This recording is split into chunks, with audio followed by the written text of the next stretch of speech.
What were you trying to solve with Robo? We started off with personalized search. We went on to then move to personalized content recommendations. Why did you pick, talent management related use case? The objections people brought up were quite solvable. How do you source that talent? How do you vet that talent? How do you deal with the time zone issues?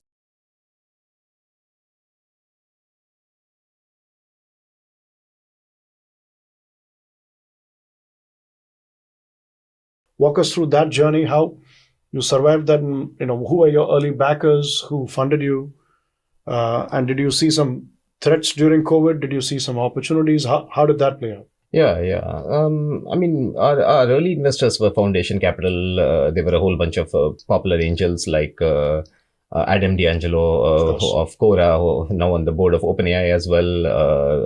Gokul Rajaram, a whole bunch of others.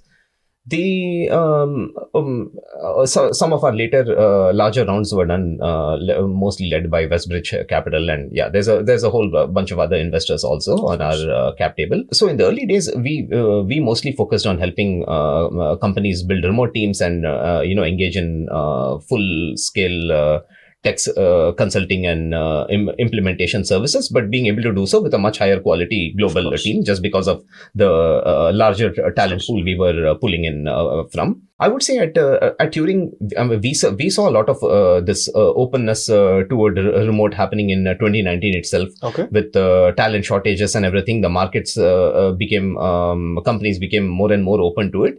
COVID, of course, accelerated it a great deal, particularly with large enterprises. Of course. With a lot of mid-market companies, for example, where there was no complex policy or anything of that sort, they responded to needs a lot quicker. Okay. With a lot of large enterprises, I still recall, like in 2019, many of the engineering leaders would book calls with us. They would like everything about what we have to say, but then they would get blocked by procurement. Of course. And a whole bunch of those folks, I think a few months into COVID, came back saying, hey, you know what, guess what we talked last year, and everything's changed. Everything has changed. Our management is open to this. Let me make the necessary intros and let's get going. Yeah. So COVID was definitely quite an accelerant, because like before that, the main sort of sales objection we would hear is people would love everything we have to say. We are drawing from this large talent pool. Yeah. We are testing people thoroughly. You get an all-star team comprising the top few percent of the world's talent. All the people will overlap with your time zone substantially. All that stuff. People loved all of that, but they were like, oh, all that is great, but I want them sitting next to me in my office. I want to watch them work. That is what made it challenging. But during COVID and remote work, people figured, hey, anyway, I'm not going to get all of that. Then there is no sales objection remaining. Yeah. I think that's true. That's 100% true, because a lot of industries, when I talk to people who are in top management or founders, repeat, including ours, right? Including ours.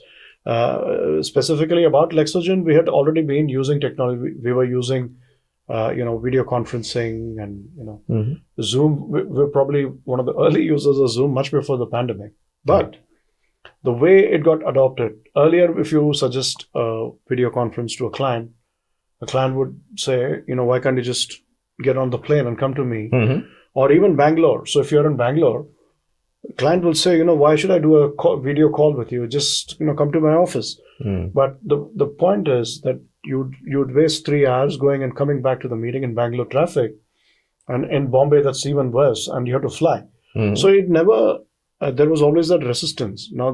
So I think COVID helped shed those inhibitions in people in terms of the reluctance they had or friction they had to using technology and doing things virtually.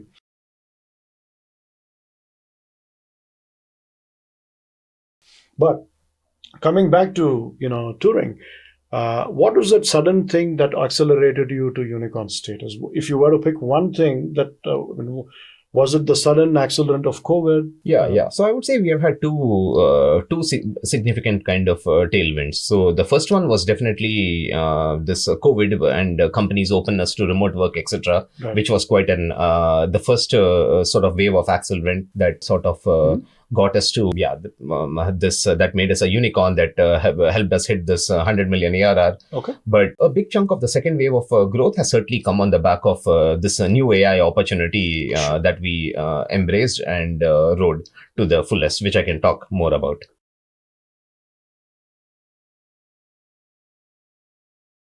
So, in fact, since you brought it up, we might as well segue right into that. Mm-hmm. So, what was the? I mean, I understand the opportunity was with OpenAI, Mm-hmm. and do you want to talk about what you did with them and how you grabbed that? Right.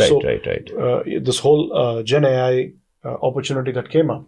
Right. Is that what you're talking about? Correct. Yeah. Correct. That's right. Yeah. So today we help all the major frontier AI companies. OpenAI, Anthropic, Google, Meta, Microsoft, Amazon, a whole bunch of others. Improve their foundation models across a range of areas, including coding, reasoning, multimodality, function calling, agentic workflows, frontier STEM knowledge, multilinguality, all sorts of things.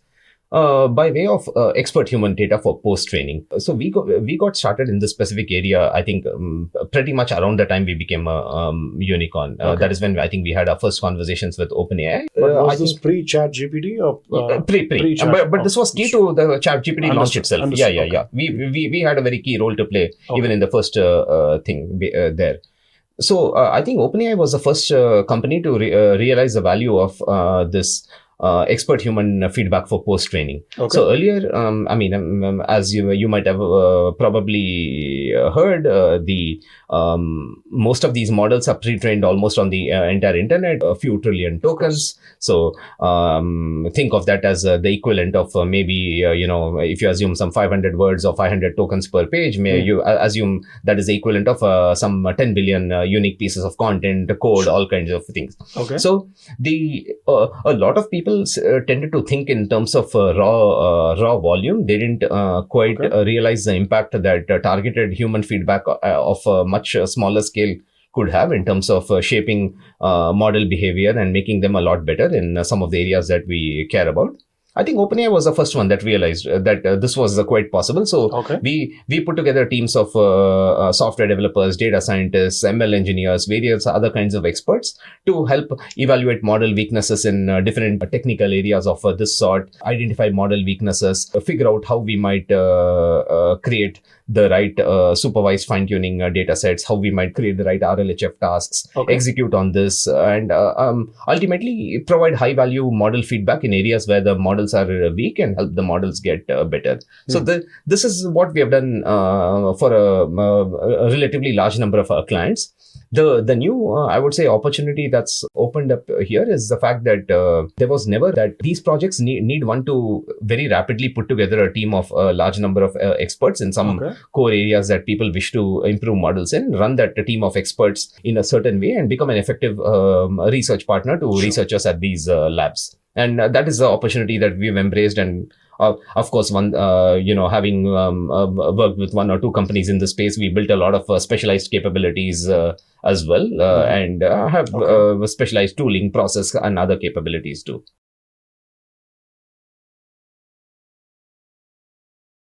So let me ask you a very sort of a comparative question, right? You've done two startups, both with the same co-founder, so that's a constant, right? But what would you say were the key changes from an AI ecosystem perspective in terms of when you started up Rover versus when you started up Turing? Were there any? Obviously, this OpenAI opportunity came up, but that is, like you said, much later after you already became a unicorn, right? So clearly, you couldn't have banked on that, or you couldn't have, thought of starting up with this kind of an approach with that in mind. So, what did you think was, something that motivated both of you to again go into the same AI space when your first, according to you, was already ahead of its time, so it had to be sold prematurely, maybe. So, what was the, were there any behavioral shifts? Were there any technological shifts that you saw coming in the AI space, which you decided to? Yeah, so, the deep learning era got kickstarted in this 2012-2013, and a lot of nice advances certainly happened on account of that. Like a lot of problems when it came to images, unstructured data, natural language processing, and so on, was simply unsolvable in the past, and a lot of them came within reach. Yeah, but I would not, overly fixate on that portion alone. So there was definitely some nice tailwinds there if one were to pick the right problem.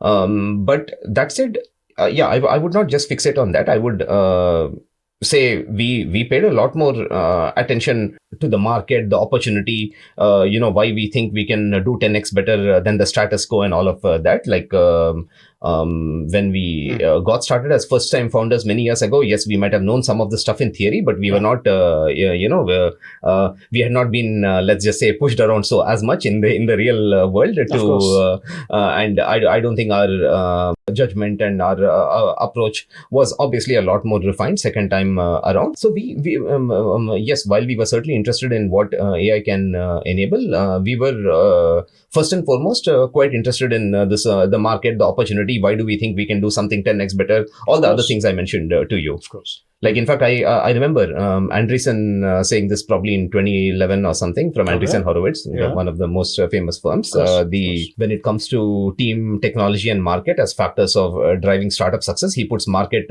factors first above all else. Since in an A+ market, even a B grade team can have a very good outcome. And of course, if you can get an A+ across the board, you're onto something spectacular. But yes, over the years, I think this need for really nailing the market and solving the right problem became a lot more kind of obvious and ingrained in us. And I think we made a lot of the right key decisions early in terms of the problem space to tackle that would, with the largest opportunity that we also understood well. Okay, understood.